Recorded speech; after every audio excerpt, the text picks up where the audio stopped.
ચારડા પ્રાથમિક શાળાના વિદ્યાર્થીઓ એક સરસ મજાની પ્રવૃત્તિ કરી છે અને એ પ્રવૃત્તિ દ્વારા વિદ્યાર્થીઓ હાજર ગેરહાજર કઈ રીતનો ચાર્ટ બનાવ્યો છે આપણે વિદ્યાર્થીઓ જોડેથી જાણીએ। આ તમે શું બનાવ્યું છે? આજે અમે હાજર અને ગેરહાજરનો ચાર્ટ બનાવ્યો છે। બરોબર, આનાથી આ કઈ રીતે તમે બનાવ્યો છે? અમે આ એક શીટ લીધી છે અને બે ખાલી બોટલો લીધી છે, તેનાથી બનાવ્યો છે ચાર્ટ। બરોબર, સરસ। અને આ જે ચાર્ટ બનાવ્યો છે આનાથી આપણને શું ફાયદો શું થશે?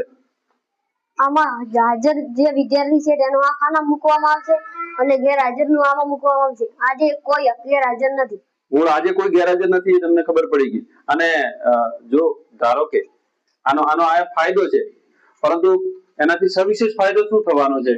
અમારી શાળામાં કોઈ મુલાકાત લેવા માટે આવશે તો તેને તરત જ ખબર પડી જશે કે કોણ ગેરહાજર છે અને કોણ હાજર છે। અને આ જે બનાવ્યું છે આ ગેરહાજર છે, એનો મતલબ એમ થયો કે આજે કોઈ એક પણ વિદ્યાર્થી ગેરહાજર નથી। અને આનો મતલબ એમ છે કે બધા જેટલા વિદ્યાર્થીઓ હાજર છે તેનું ખાનું આ છે। મૂળ તમે એક હાજર ગેરહાજરની પ્રવૃત્તિ માટે સરસ ચાર્ટ બનાવ્યો છે, એનાથી તમને શું ફાયદો થયો છે કે લગભગ બધા જ વિદ્યાર્થીઓ આવતા થયા છે ને બધા જ હાજર રહેવાનો પ્રયત્ન કરે છે અને ગેરહાજરમાં પોતાનું નામ ગેરહાજરમાં ન જતું રહે એની સાવચેતી રહે છે। એટલે ખૂબ સુંદર બનાવ્યું છે। અને એમાં કિંજલ ડબારી, કિંજલ લોહાર, પૂજા રાજપૂત, નીરુ દેવડા, આદિત્ય ચૌધરી, નીતેશ ઠાકોર, કલ્પેશ પ્રજાપતિ અને માર્ગદર્શનમાં શ્રી મસરૂભાઈ રબારી સરસ મજાનો ચાર્ટ બનાવ્યો છે।